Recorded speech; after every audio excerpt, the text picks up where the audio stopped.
everyone, welcome to E-Talk, where we bring you everything from LA to Elon. I'm Virginia, here with my fellow co-hosts, Carrie and Emily. Filling in for Jordan this week is our special guest, Audrey. So glad to have you with us here, Audrey. So this week we asked our fans their opinion on Jimmy Fallon taking over the Tonight Show. Huge deal. Take a look. Well, Jimmy Fallon's new show is great. It's good for, I think, our demographic to have a younger guy on a late night show. And I think Jimmy Fallon, with the roots, the band that he has, the in-house band, it's just fantastic. He has a lot of fun. I saw the lip sync battles recently where he brought in some celebrities and they lip sync their favorite songs. It's just an awesome show. I give it a 9 on a 1 to 10 scale. So now that we've heard from our fans, how did you guys think Jimmy Fallon's debut went? I loved it. I actually stayed up for it on Monday night when it aired. I usually don't watch it. But there was so much hype around it, and everyone was really excited. And you know what's really interesting is he's so young. He's in his late 30s, I think. Late 30s. And I think it was very impressive. I loved when he brought out the line of celebrities that just kept coming and putting things on his desk.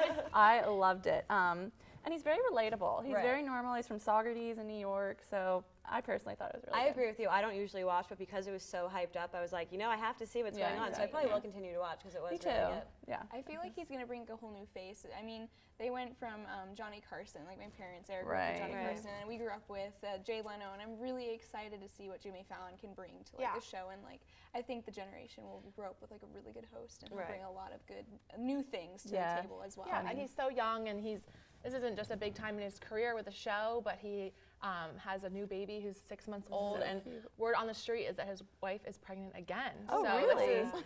39 is a great year for him. Well, speaking of other couples who are in the limelight, this week Robin Thicke and Paula Patton have come out with their split, which is very sad because they have been together for 20 years and they've been married for 9 years, which is really sad. And another couple that recently broke up was Katy Perry and John Mayer, who a lot of people were rooting for. And it's so sad that all of these, in 1 week we hear about all these couples. But on the flip side, Tom Brady and Giselle are celebrating their 5-year anniversary. Yeah. So it's kind of like, what do you guys think causes one of these Hollywood relationships to be make or break? I mean, Giselle and Tom are celebrating their 5-year, but 5 years is not that much. Right. And in 5 years, I don't know that they're not going to be divorced. Like, that's true. I mean, we see divorce all the time. You know, Robin Thicke can't say I'm surprised. I don't think it's sad. He seemed like a womanizer. I didn't like it at all. But honestly, marriages. Like he brought it on himself. He did. And celebrity marriages, I think a lot of it is give and take. And if you look at Jennifer Garner and Ben Affleck, I think that's the perfect example because it kind of is, you know, he'll work, she'll watch the kids. She'll work, he'll watch the kids, you know, and it's a good balance. Right, and I agree with that, and I think that it's interesting because as actors, you kind of expect, okay, you know what, there might be a little bit more of a racy movie scene, you're kind of expecting that, but then with the performance of Robin Thicke, Miley, I feel like that was really kind of unexpected, especially from his wife's perspective. Like, honestly, if I were in her situation, like, I would have left him. Right, Exactly. exactly. 2 weeks before. It was weird. That's a great example of Ben and Jennifer because they're both such big stars. They are. But you never see them, you know, publicizing their marriage, which is very interesting. Whereas someone like Katy Perry and John Mayer are in the tabloids every single week about their dating life. So I think maybe keeping it hidden is on the deal. Definitely for sure. Well, talking about tabloids, there was an interesting mix-up recently. Brooke Burke was taken off of Dancing with the Stars and was replaced with Erin Andrews, who is a sporting anchor. So how do you guys feel about that? Do you think she's really in the right place, being a host? I mean, I always think change is good. I'm all about switching it up, having a new host. However, I am a little sad to hear that Brooke was apparently a little blindsided by the situation because that's not really fair. She's been a dedicated member for a long time, so she should have kind of been in on it, and I think the change hopefully will be good for the show, but you never know. And I think Erin has a lot of experience in the field other than just sports. I've seen her fill in for Kelly on Live with Kelly and Michael, so she does have experience hosting on a multitude of platforms. So I think this is a great platform for her as well. I hate it personally. I hate it. You know, why is she on here? Why is she hosting? She is a sports person. you know, when she got a lot of rap for even being on Dancing with the Stars. So, you know, why is she going to go back into the fire and host it? Yeah, and to me, it's bring on a fresh face. Bring on someone who's been working on E-News or Inside Edition that really wants that entertainment host.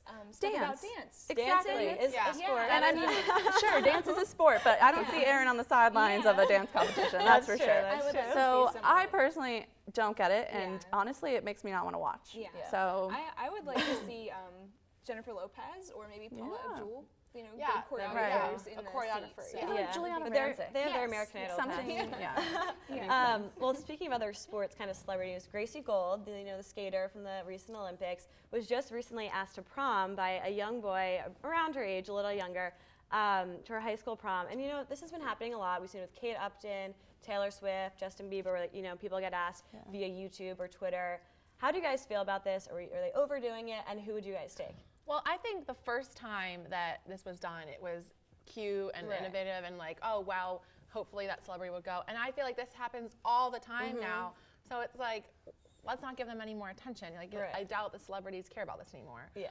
So I think it is a little overdone. But you know what? When I was in high school, around the time of prom, I loved Gossip Girl. That was like the thing. Oh so my Nate gosh, yes. Archibald would have been my Chase perfect- Crawford, me too. yes, Love him. That's so cute. I personally love it. I think it gives a celebrity a good name. I like watching celebrities kind of do like a feel good and like come like on a personal level and kind Yeah. of take themselves off of the high horse and like be human. And so I kind of like to see them make someone's true. dream come true. And I mean, I would have loved. I mean, I have this weird obsession with Oliver and James Phelps from Harry Potter. Oh my goodness. So I don't know if they came to prom with me when I was in high school. I would have loved that, and Right. I would have felt Yeah. on top of the world. So I think it's great. I like it and I don't. I think I don't like it because I'm jealous and Yeah. that I didn't think of Yeah. that. And I'm like, I'm a creative person. I should have asked Yeah. someone to prom. Right. But I personally would have asked, if you've seen last week's episode, Gus Kensworthy from the Olympics. He's a skier. Yes, He's very attractive, very cute. good-looking guy. But I would ask him out in a heartbeat. Yeah. Through social media, you Yeah. know. But so Gracie Gold, she's only she's in her 16s. Yeah, she's young, teens. so Yeah, that's she's kind of very young. normal. But she has a lot of years ahead of her. And switching topics, recently on the Today Show, there was a study that the 27 is the prime age in someone's youth.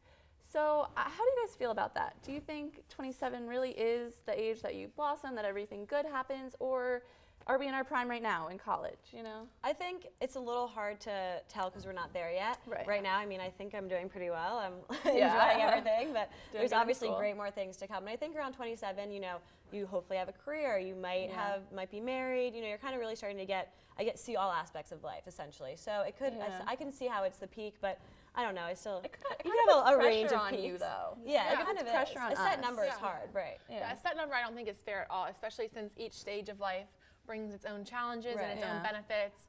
And you gain, I think, even with like self-confidence is something that you gain and have a peak maybe at the end of your life, Right, you know? exactly. So I don't know, I don't think it's fair to put a number on it. Yeah, I agree. Yeah, I don't know. I think it's a good age just because everything's going good for you. But I don't know. I think maybe retirement would be a good. Yeah. I agree. I totally agree. We'll have to see how that turns out for everyone. Well, up next, Audrey and I speak with some Elon